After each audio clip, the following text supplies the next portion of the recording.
in that amount of time. And I missed it a lot.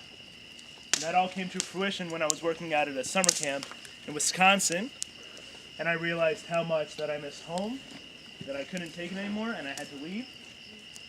So it took me, I just drove straight. It took me 2 days, but I needed to stop to sleep, or else I would have crashed, and that would not have been good. This was before texting was really big, so I wasn't texting either, which is a bad thing. And when I get to the hotel room, it was really nice, and I decided I wanted to write about my experience just driving. If you care to listen, great. If not, no worries. 6:30 a.m. comes much earlier to a night owl such as myself. Waking up on that cool, damp day on Saturday, June 28th, it gave me a maddening pain in my stomach. I was not ready to go home yet.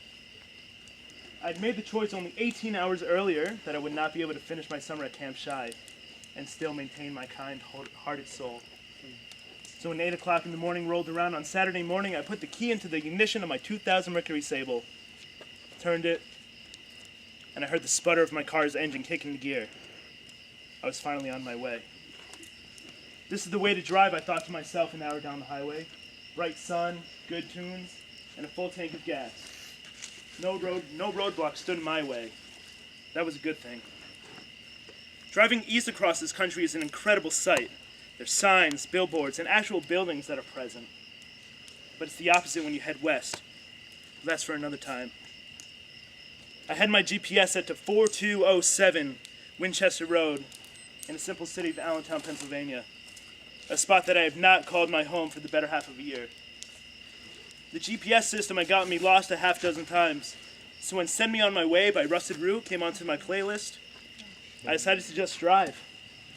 I didn't really care where I was going at that point, but I knew that at some point, I would find my way home. At this point, it had been 4 hours, and I needed some food.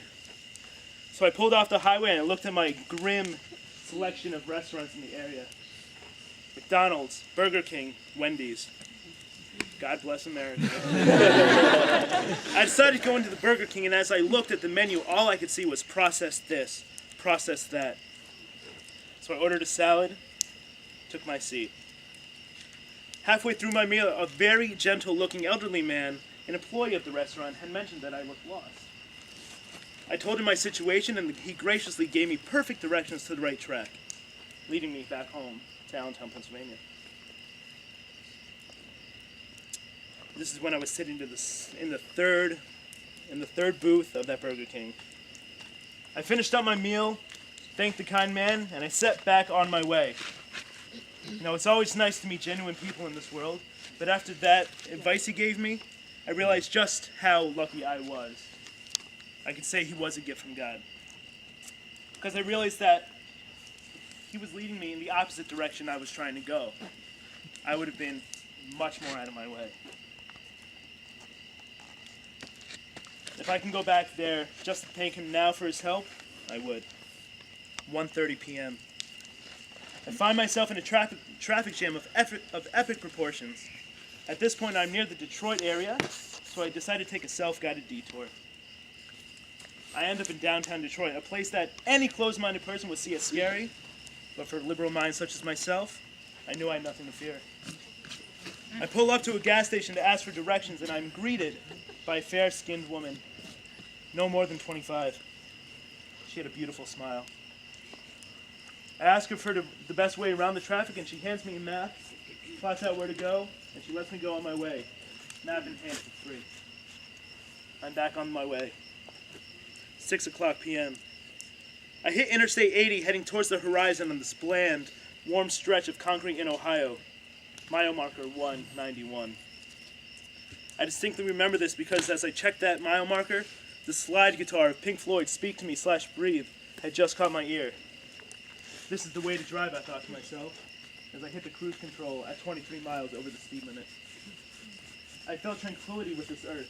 I've been doing a lot of thinking during the first 8 hours of my drive, and I realized that the past 7 months of my life have been a complete life-changing time for me. But now it's time to pull it all together. The real world is beckoning me.